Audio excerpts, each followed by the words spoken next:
Salut à toi Smart Omega, on se retrouve pour mon bilan de novembre 2022. Voilà, on va parler du coup je crois, de 29 films que j'ai vus en novembre 2022, des 29. Je crois que j'ai juste pas compté un film que j'avais revu, du coup en tout, ça devrait faire 30, mais bon, je l'avais déjà vu, je crois que c'est The Sadness. Si je dis pas de bêtises.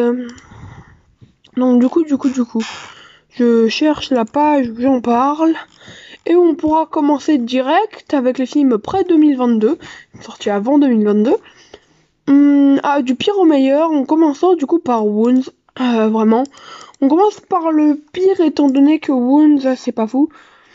Clairement pas. Les effets spéciaux, c'est pas très bon.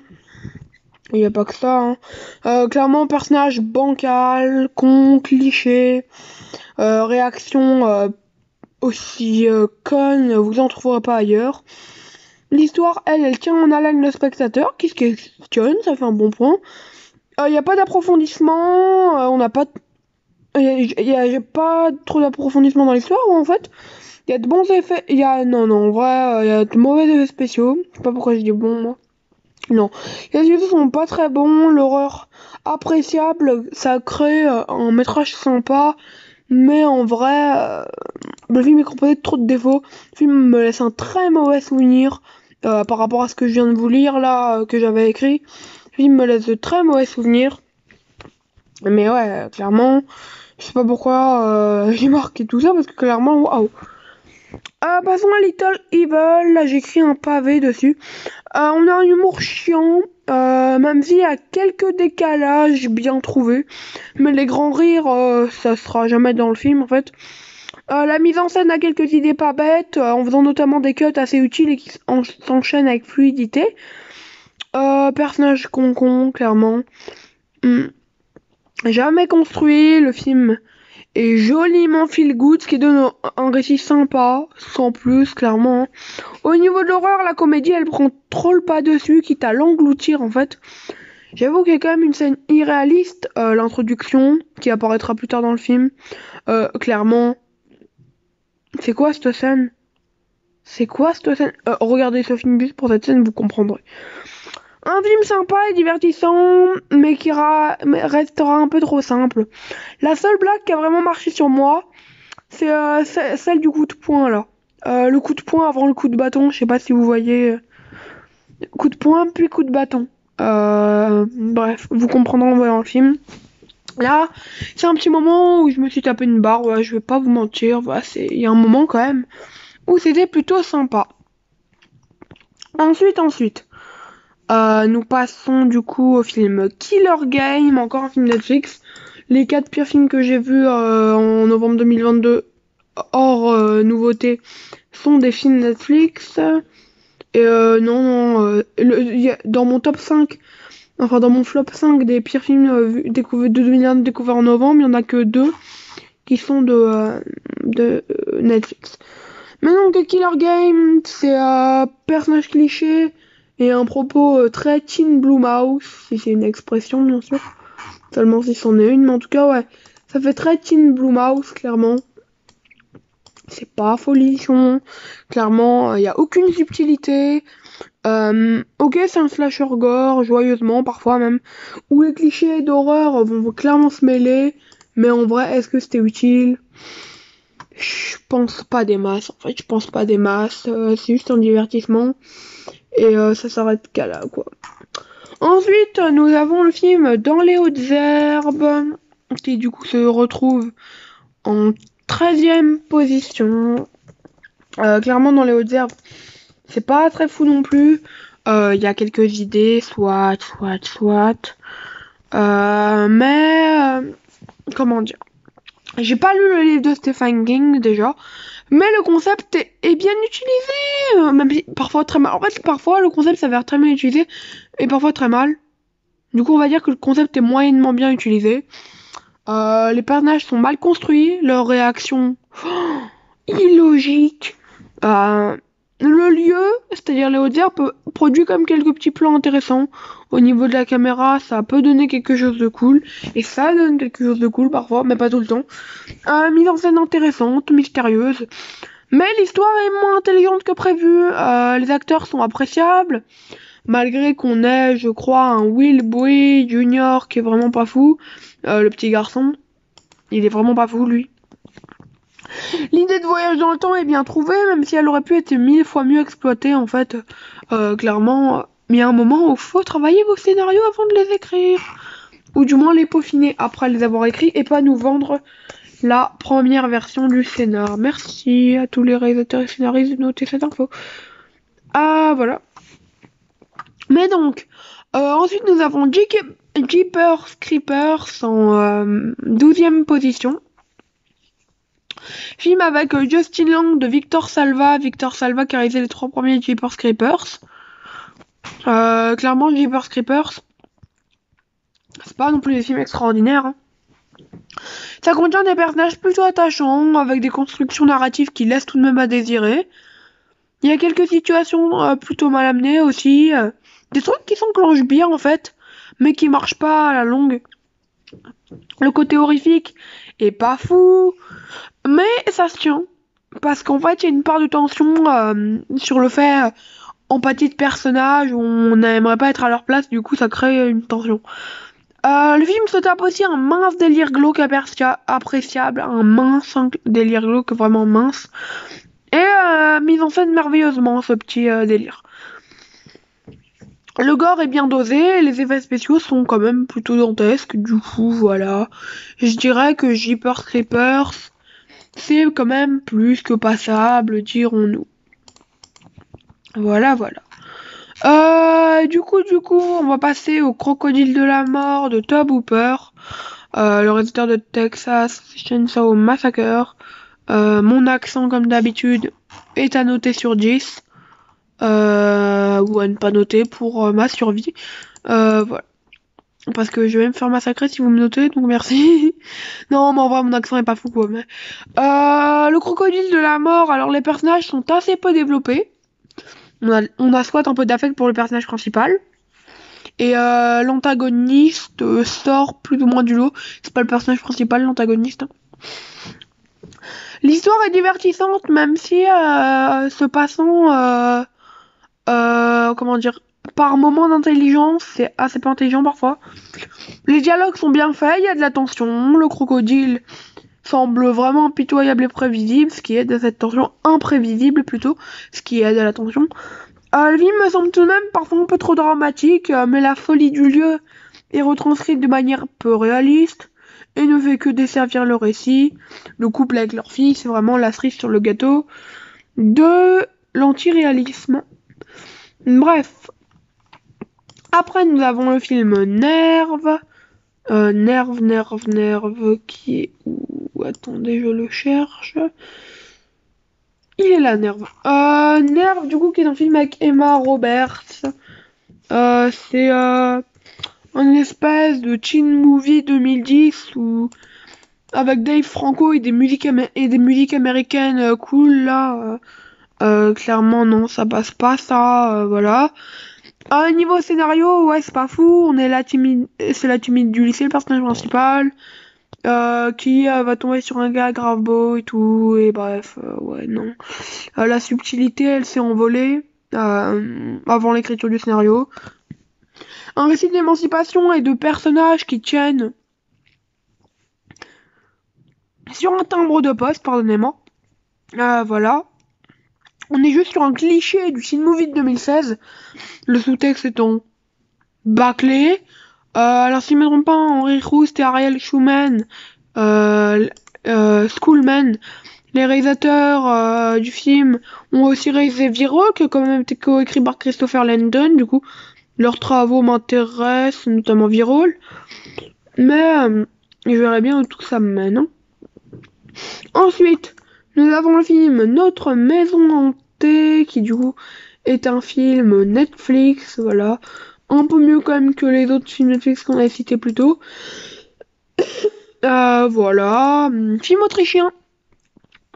Teen movie là encore. Voilà, teen movie là encore. Notre Maison Hantée.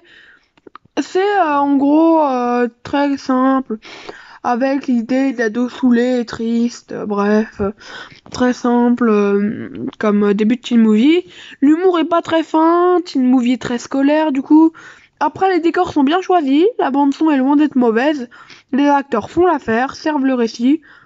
Pour revenir dans les défauts, il y a quand même le fait que l'histoire, le scénario tient plus ou moins moyennement la route, beaucoup trop de plus ou moins et de moyennement là-dedans. À cause de personnages beaucoup trop caricaturaux, voilà, c'est les personnages qui pêchent un peu dans le récit.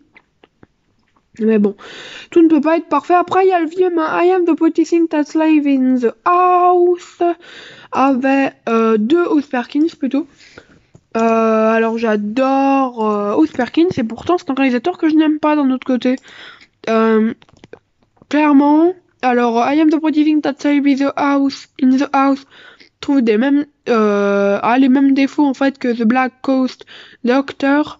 Bah, je sais pas comment on le dit, en gros la fille du Black Coast, je sais pas moi. Mais bref, The Black Coast Doctor. Ah, venez. J'en ai aucune idée de comment ça se prononce.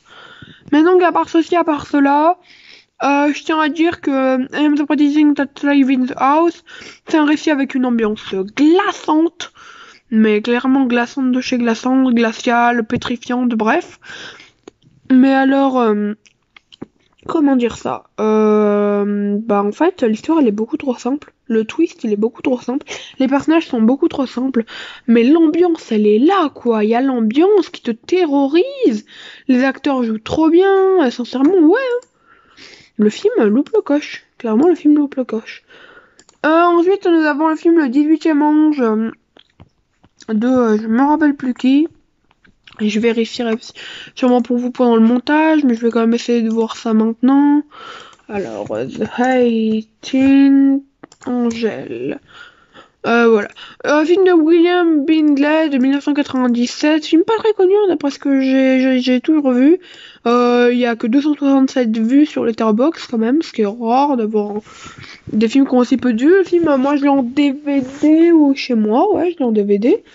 Voilà. L'histoire, elle démarre pas du bon pied, les acteurs sont bons, mais 2 ou 3 personnages sortent des sentiers battus. Le début de l'histoire reste trop calme, la photographie est moyenne. Entre des gros plans plutôt ingénieux et des ralentis clairement inutiles, le métrage reste sympa. Moi, ce que je trouve qui est la plus grande qualité du film, c'est son côté drame familial qui fonctionne très très bien. Ça reste sur un fleuve tranquille le film, mais c'est pas déplaisant. Et en plus, les 20 dernières minutes sont très bonnes, ça offre quelque chose d'assez nouveau. Enfin, d'assez nouveau pour l'époque, mais moi j'ai trouvé ça quand même assez nouveau, même pour l'époque où je vis. Du coup, ouais, c'est clairement un bon point. Et je vous propose désormais de passer au film Frankie Hooker, Franken Hooker plutôt. Film de 1990 américain dispo sur Shadows. C'est drôle ce film. Tu te demandes d'où ça sort certaines idées parfois. L'humour est décalé, plaisant, même s'il est plutôt rebutant par moments. Les personnages restent construits au-delà de l'humour et sont plutôt attachants. On comprend assez vite chaque point de vue et la compréhension des points de vue dans un film c'est important tout de même. Le film se tape aussi un petit délire glauque qui mélangé à l'humour donne quelque chose de clairement exquis par moment. Le film a de l'idée et on passe un bon moment, un très bon moment même. Divertissant et bien construit. Vu comment le film avance son délire décalé, on se demande toujours jusqu'à où il va aller en fait. Et ça nous surprend toujours et c'est bien les films qui nous surprennent aussi. Le final est impeccable là aussi. Clairement le film s'en sort plutôt bien. Passons désormais au top 5 des films près 2022 découverts en novembre 2022 avec le très connu Cube de Vincenzo Natali dont on a parlé avec Dans les hautes herbes. Parce qu'en fait le réalisateur de Cube c'est le réalisateur de Dans les hautes herbes. Ah bah voilà. Voilà. Je pense qu'on est tranquille maintenant. Non mais je rigole. Mais Cube c'est incroyable. Les personnages. Et puis en plus Cube c'est un ancêtre de beaucoup de films. Que ce soit des survival tels que The Hunt ou les deux films Escape Game en fait. Clairement Cube c'est fondateur. Les acteurs surjouent légèrement, mais les personnages principaux ont des réactions assez sensées. Ils sont attachants, ils sont tous différents. Mais clairement, c'est un... Moi, ce que j'aime beaucoup, surtout avec Cube, c'est qu'en fait, c'est un peu le père fondateur, le père, tout court, en fait, de beaucoup de survival actuels, sortis à partir des années 2010, quoi. Le film nous met directement en situation de ces personnages, en fait. Et clairement, je trouve ça super, parce qu'en gros, déjà, le film m'a pas mal surpris. Moi, faut savoir que je voyais Cube pour un acteur. C'est pas du spoil, mais en gros, la première scène qu'on voit du film, c'est l'intro, c'est-à-dire, c'est même pas les personnages principaux, mais c'est la première personne qui meurt. Ah, le film m'a surpris, là. L'acteur pour lequel je voyais le film. Le film nous met directement en situation, comme je vous l'ai déjà dit, et les effets spéciaux sont excellents. Le film installe petit à petit une distance entre les personnages qui s'introduit ultra naturellement. Le preuve que le scénario est très bien écrit, parce qu'en fait, je me suis rendu compte qu'après avoir vu le film, qu'il y avait une distance qui, bien sûr, tu t'en rends compte, mais je veux dire, la manière dont c'est créé, qui est hyper forte, ça, je m'en étais pas rendu compte pendant mon visionnage. Voilà. Ensuite, je vous propose de passer à Stigmata. Stigmata avec Gabriel Byrne, le père de famille dans Hérédité, de Harry Astor.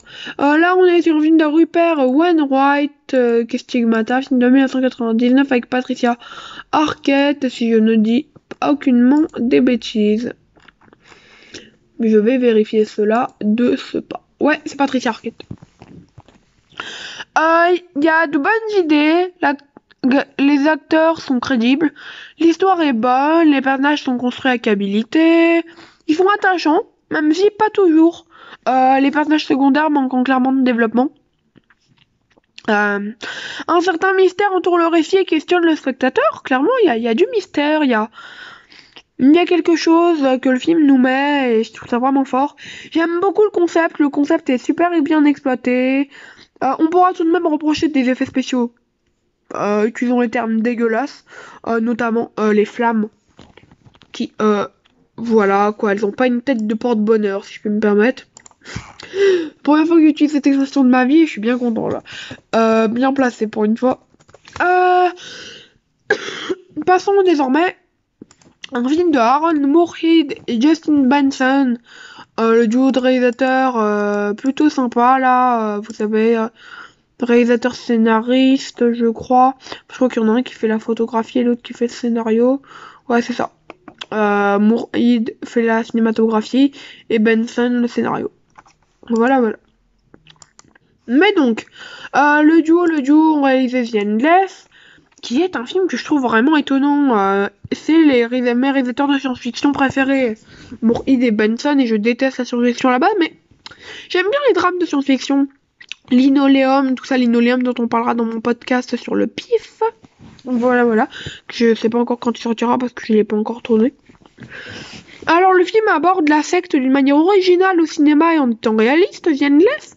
C'est un métrage spécial avec des personnages vraiment attachants, différents que d'habitude.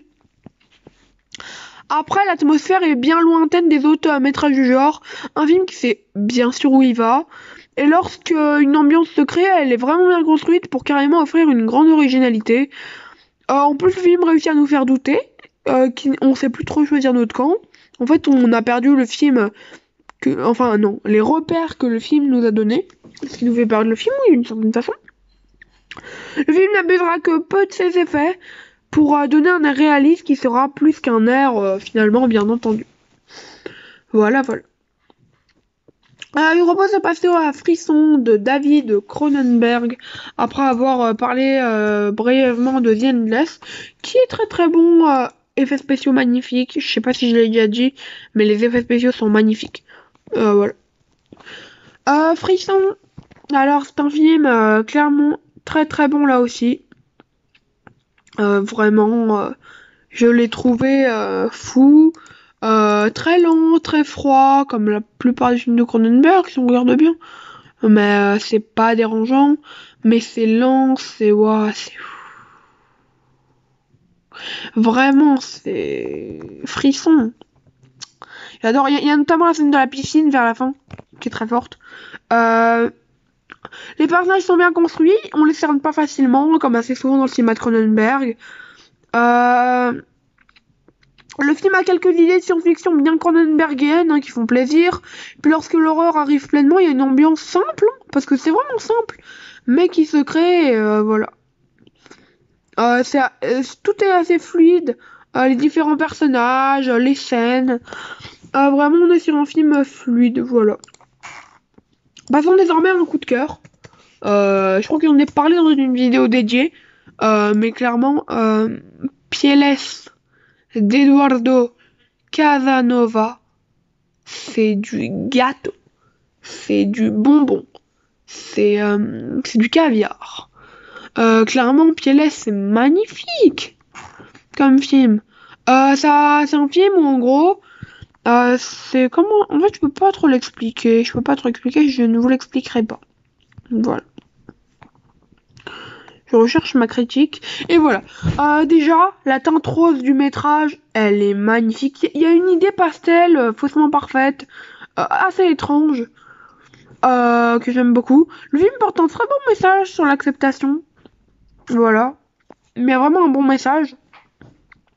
Le réalisateur a tout de même poussé cela à un vice assez dur pour le moment, assez comment dire, assez déviant, mais qui peut vraiment être touchant. Le film est par moments assez illisible, mais certaines scènes sont étonnamment touchantes, ce qui montre le talent du réalisateur à rendre la laideur quand même très belle, parce que le réalisateur, c'est vraiment son message, il se porte au spectateur, il se porte au spectateur de façon très belle, malgré que le réalisateur soit un peu fourbe, je trouve, par moment. Sa façon d'amener son message. La mise en scène est parfaite et les personnages attachants, même si ça aurait mérité plus de subtilité. Franchement, je sais pas si j'étais dans un rêve ou dans un cauchemar, mais j'ai jamais vu un aussi doux malaise depuis quelques temps tout de même. Malgré qu'il y a eu The Eyes of My Mother en septembre, je crois. Mais même encore aujourd'hui, vous voyez, j'ai écrit ça je l'ai écrit en novembre. Clairement, je le pense encore en mars. Ça fait longtemps que j'ai pas eu un truc comme ça, quoi. Et c'est pour ça que j'attends de voir le prochain film du réalisateur, La Pietà.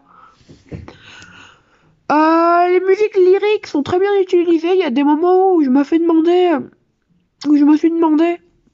d'où est-ce que le réalisateur sort ses idées, parce que clairement, voilà quoi. La scène où Samantha écrase le garçon qui ne veut pas de jambes, là, avec tous les effets visuels et la scène du bureau en côte à côte, c'est magistral. Je sais pas si vous voyez trop ce que je veux dire, mais c'est magistral. Il y a certains plans, il y a certaines scènes qui sont waouh, clairement. Les effets spéciaux sont très bons. Au niveau de l'histoire, ça s'embrouille parfois un peu, mais le film a des connexions où il montre une diversité de personnages assez cocasses, parfois cruels, mais tous montrés sous leur réel jour, en fait, souvent le pire d'ailleurs. Le film a un côté plutôt tragédique, j'aime bien, j'ai trouvé ça très très beau, le côté tragédique à la fin, et j'ai cru comprendre que La Pietà serait une longue tragédie. Du coup, voilà. Du coup, passons au film de 2022 avec notamment 13 films, voilà. Il n'y en a aucun qui sera un coup de cœur, il y en aura combien qui seront très bons? Il y aura 5 films qui seront très bons. Alors il y en aura 5 autres qui seront bons sans plus, il y en aura 3 autres qui seront vraiment moyens, nuls, quoi. On propose de passer à la 13e position, enfin de commencer les films de 2022 avec la 13e position. Du coup, dans les films que j'ai vus en novembre 2022, le pire, je pense que c'était The Possessed. Je crois que c'est un film australien. Alors c'est drôle, hein. Clairement c'est drôle. Il y a une scène d'exorcisme au bout d'un moment que j'ai trouvé mais tordante dans le film de Chris Sun. C'est réalisé par Chris Sun, le film. En gros, l'actrice qui se fait exorciser, elle joue mal. Elle joue mal. En plus, j'étais contente de voir le film en VF. Il n'y avait pas de cette affaire à l'endroit où je l'ai vu. Sincèrement, il y a des tortures dans la vie. Voir un mauvais film en VF, souvent, c'est assez dans le haut du panier. Ouais. Clairement, The Possessed, c'était irregardable, en fait. Hein. Clairement, ouais. Le doublage est horrible, il est pas charismatique, il est pas imposant, notamment pour les démons. Les effets spéciaux sont aux fraises, les exorcismes sont grossiers, les personnages sont pas non plus intéressants, ils sont basiques, c'est assez feel good, c'est un film Summer, clairement, le réalisateur s'appelle Kristen, c'est pas pour rien. Mais c'est nul. Mais c'est nul. Clairement, les jumpscares c'est mal foutu. Comme je vous l'ai déjà dit, les personnages c'est mal foutu. Tout est mal foutu. Bref, on est sur un bon gros film mal foutu. Passons les rumeurs, Jeepers Creepers Reborn. Soit dans la crème, de la crème, de la crème, de la crème du nanar. Parce que clairement les fonds verts on les sent. Alors fondvert.fr, vous en avez ici. Hein. Mais c'est quoi tous ces fonds verts? Le film de Timo Vuorenzola, là, Jeepers Creepers Reborn. Mais c'est horrible. Et le mec est finlandais en plus, quoi. Le mec est finlandais. Et a failli réaliser un truc avec notre cher William Brindle, quoi. Attendez, mais je me rends compte quand même que Waouh ce film est nul. Mais vous vous rendez pas compte? Les acteurs jouent mal, les personnages sont mauvais, je me demande comment le film fait pour être mieux que J'hypothèse 7. J'hypothèse 7 devait être infâme. Parce que là, acteurs, fond vert particulièrement, et les effets spéciaux sont dégueulasses. Il y a des scènes comme ça, mais non en fait, mais non. Non. On a vidé Jeepers Creepers, qui était déjà pas fou, pour faire quelque chose d'encore pire. Et c'est pas la bonne technique pour faire évoluer une saga, quoi. Clairement, non. L'introduction, de l'introduction à la fin, en fait, ce sera nul. Voilà, non mais faut dire ce qu'il y a, quoi, en fait. Allons sur les terres de Netflix, parce qu'il faut aller sur les terres de Netflix. Il y a un moment où je peux plus y échapper. Avec du teen movie mal foutu alors l'auteur c'est Jesus Font, film espagnol de chez Netflix. Je suis pas sûre que le film soit sorti dans son pays sur Netflix en Espagne, mais en tout cas en France c'était Netflix. Et vraiment, voilà quoi, Netflix fait pas toujours de très bons choix. Alors d'ailleurs, j'ai oublié de dire, mais Piélès c'est un film Netflix. Voilà. Piélès c'est un film original Netflix. Dans le monde, même s'il l'assume pas trop, Netflix. Mais à part en Espagne, c'est un film original Netflix. Voilà. Nous preuve que parfois ils peuvent quand même faire des bons films. Mais donc, Holy Blood. C'est du Chica Vampiro. Chica Vampiro, la série, la télévisée nulle qu'on regardait quand on était enfant. Enfin, que je regardais quand j'étais enfant. Très petit, c'est vraiment... Non, mais c'est plus qualitatif, imaginez quoi, les effets étaient dégueulasses. La photographie, elle est pas moche, mais c'est une flemmardise adolescente quel film. C'est ennuyeux, c'est pas drôle, les personnages sont les pires caricatures du monde, les effets spéciaux, pardonnez-moi, mais... C'est à vomir, clairement. Les effets spéciaux sont pas fameux du tout. Ensuite... Nous avons le film Island With You avec Barbara Crampton. C'est un film qui prouve que les bons acteurs et les bonnes actrices ne peuvent pas créer de bons films à eux tout seuls. Island With You, alors c'est avec Emily Bennett dans le rôle principal. Emily Bennett qui est aussi la réalisatrice, la co-réalisatrice avec Justin Brooks. S'il vous plaît. S'il vous plaît. D'où ça sort? D'où sort ce truc? C'est sympa, hein, Alone With You. Mais en fait, c'est ennuyeux. C'est vide. Il se passe rien. Bah, clairement, le cinéma a pas voulu être très sympa en novembre. Hein. En fait, c'est assez fauché, le film. On ressent la solitude du personnage principal, ça c'est bien. Même si c'est un peu trop poussé parfois. La musique est utilisée à des moments inopportuns. Par contre, l'oppression de l'appartement est rondement menée. Les personnages sont vraiment réalistes. Le personnage de Barbara Crampton étant quasiment une personne de mon entourage, pour tout vous dire. Donc, tellement c'est bien fait. Ouais. Sincèrement, le film a des qualités. Hein. Le film arrive à créer quelque chose, tout ça. Mais voilà, quoi. Le film, il lui manque des choses aussi. Il lui manque peut-être du twist, ou je sais pas, une meilleure intrigue, tout simplement. Mais voilà. Mais donc, je vous proposerai désormais de passer alors à Texas Chainsaw Massacre, Massacre à la tronçonneuse, version 2022. Alors là, c'est pas fou. Y en a qui ont aimé pour le côté on défonce tout et puis basta. Film Netflix là aussi. Avec pourtant une actrice que j'aime bien, qui est Sarah Yarkin. Mais le film de David Blue Garcia n'est pas extraordinaire. En plus, je crois qu'ils ont changé de réalisateur en plein tournage. Non, c'est pas ce film-là sur lequel ils ont fait ça. Ils ont changé de réalisateur peu avant le tournage, je crois. Je sais pas s'ils ont changé en plein tournage, mais ils ont dû changer de réalisateur au dernier moment. Ça, j'en suis quasiment sûr et certain. D'ailleurs, elle va jouer dans un autre film d'horreur qui s'appelle A Home in the Middle. Sarah Yarkin, bref, c'est important à savoir. Mais du coup, Texas Chainsaw Massacre version 2022, c'est archétypal à un point pas possible. Comment vous vendre ça bien? Il y a Elsie Fisher et Sarah Yarkin aussi.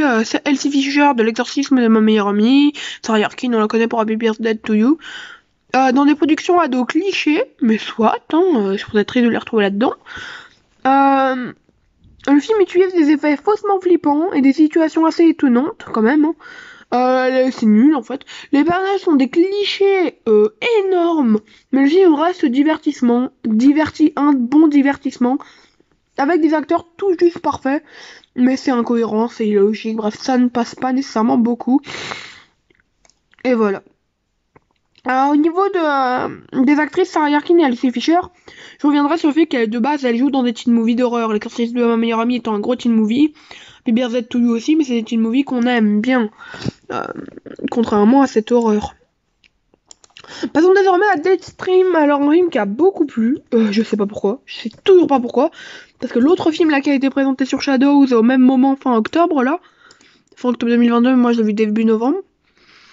Qui s'appelait Tiny Cinema, là, dont on va parler 2 places plus tard, en 6ème position. Il était clairement mieux. Mais Deadstream, c'est... Ouais, quoi, hein, c'est sympa. Mais je vois pas, en fait, d'où vient la hype autour du film, quoi, parce qu'en fait, c'est juste un film sympa. L'humour est plutôt bon à propos du youtubeur. Ça arrache des grands sourires aux spectateurs. Mais le film, malgré qu'il instaure une bonne ambiance, c'est une ambiance constituée de jumpscares faciles. Ok, c'est bien fait. Le personnage principal est pas attachant. Ok, on devine pas l'heure du faux du film, mais il manque clairement quelque chose au film, je suis désolée. Mais il lui manque un truc pour briller. Je sais pas, on s'ennuie, il y a des détails beaucoup trop classiques. Donc ok, le film réussit, une ambiance horrifique et tout. Moi, on me l'avait tellement bien vendu Deadstream que j'ai fermé mes volets, ce qui est très rare. Je regarde toujours mes films les volets ouverts. Là, je me suis dit, on va se mettre dans l'ambiance, on m'a bien vendu le film quand même. Mieux vaut être dans l'ambiance. Je l'ai vu, je crois, à 7h du matin. Dans le noir. Clairement, ça a pas fonctionné. Ça a pas plus fonctionné que ça. Je pense que volet ouvert ou volet fermé, ça aurait été pareil.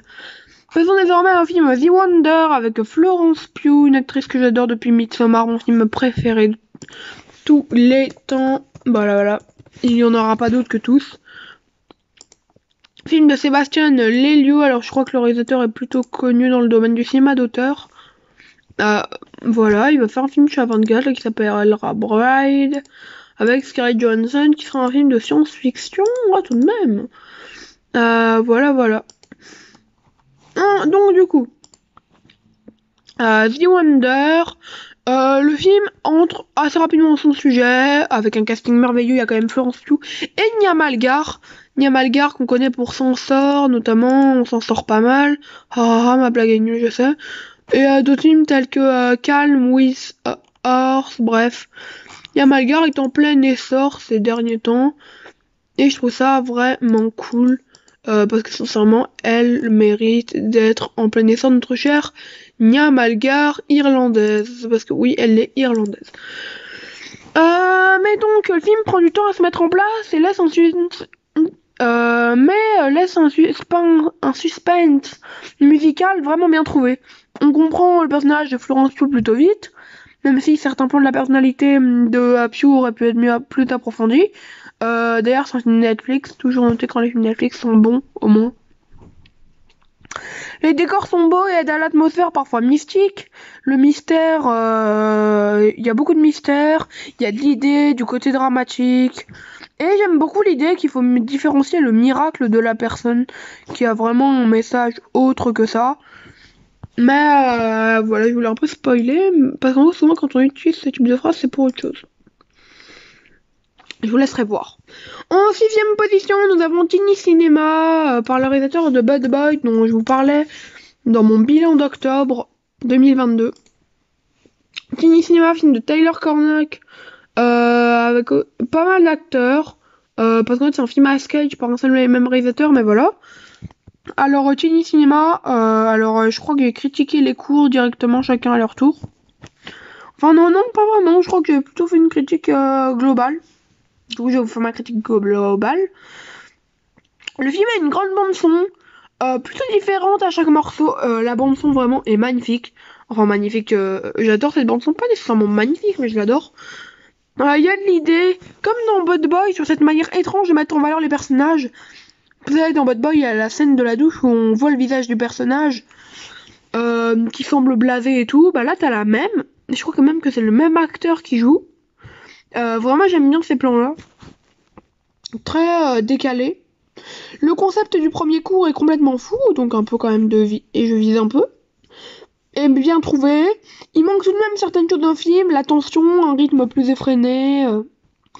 Après, il faut savoir que le film offre un scénario faible à chaque court-métrage. On a du mal à comprendre les personnages par moments, mais c'est drôle. Parfois, les concepts sont juste un peu des high concepts un peu inutiles qui fonctionnent même pas en court-métrage. Un film fou, en gros. Peut-être trop, mais un film fou. Et c'est ce qui compte principalement.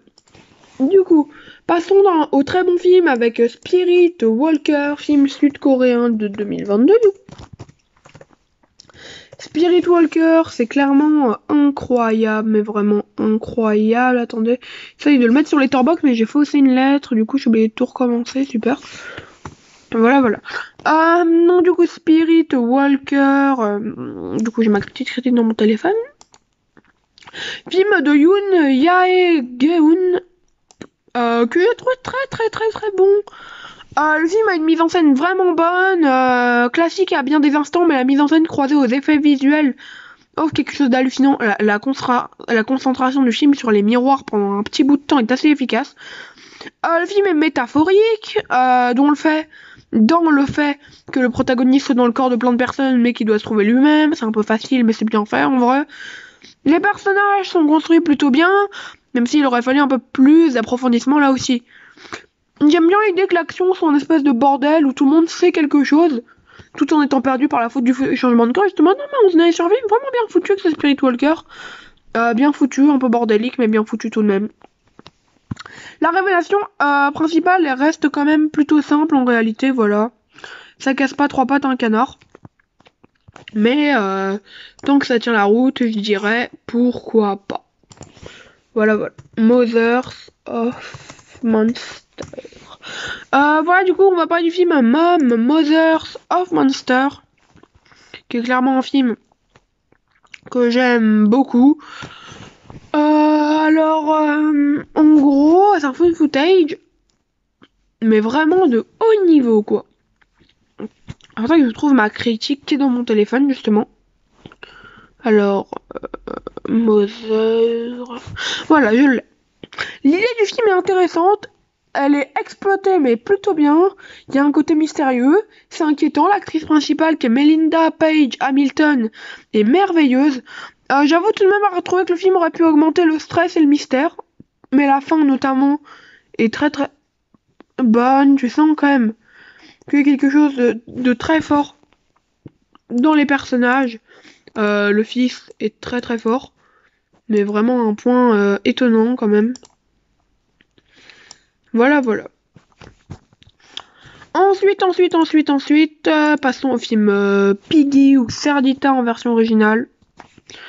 Film espagnol de 2022, encore une fois. Le film a une vraie sincérité dans la manière dont il aborde ses thématiques.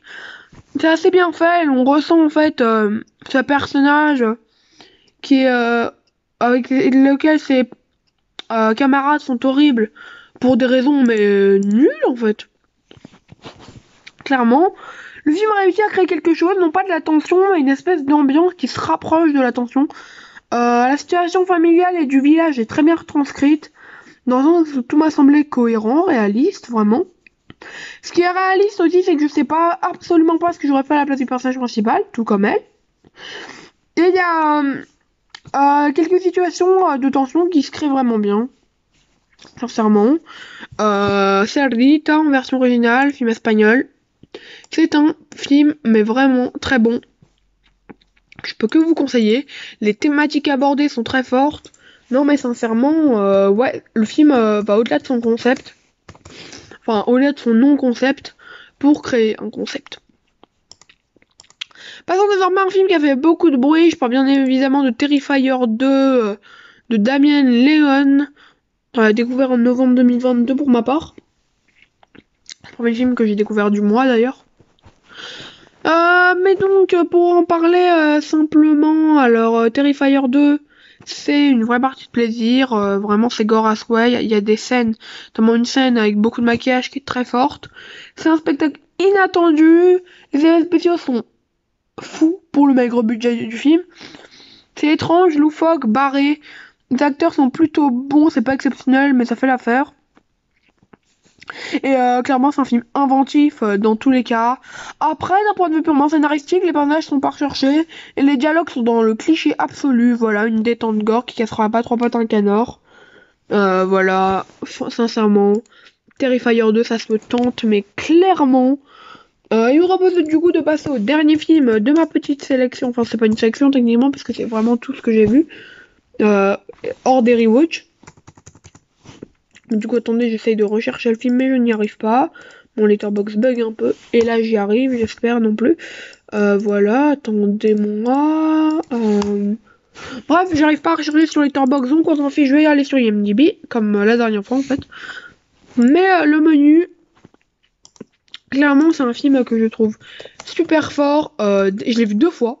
Je l'ai vu une fois seul au cinéma en VO et je l'ai vu la deuxième fois avec des gens en VO aussi. J'aurais dû voir la première fois en VF en fait. Comme ça m'aura permis de voir les deux.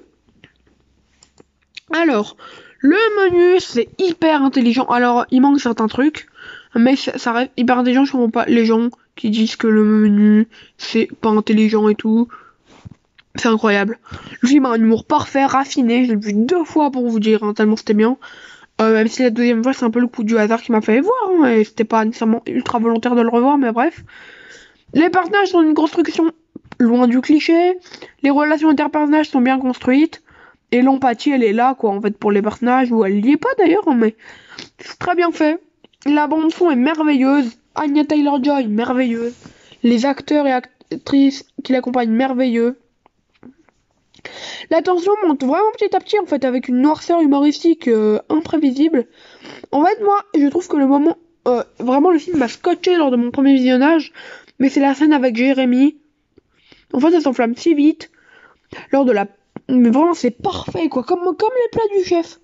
Mais il y a toujours un truc failli bien entendu quand même, mais je trouverai pas beaucoup de défauts au film et pourtant il est pas assez excellent. Je noterais comme les personnages parfois un peu trop classiques. Voilà. Le film est d'un vicieux extrême par moment, mais clairement le menu de Mark Millot c'est à voir. Ouais, je peux que vous le conseiller avec Anya Taylor-Joy, Ralph Fiennes et Nicolas Hoult. Voilà, voilà. Du coup, bah c'est la fin. Le menu est en meilleur film de 2022 et Piélès est en meilleur film en près 2019, près 2022 plutôt. Je pense sincèrement que Piélès est meilleur que le menu. Je vais donc vous laisser, à plus, à la prochaine, ciao. C'était Morton Mega, prenez soin de vous, moi je prends soin de moi. On passera du coup pour la prochaine vidéo peut-être au mois de décembre, ensuite au mois de janvier, au mois de février, et après on parlera de l'étrange spécial 2022 et du PIF 2022. Ciao ciao.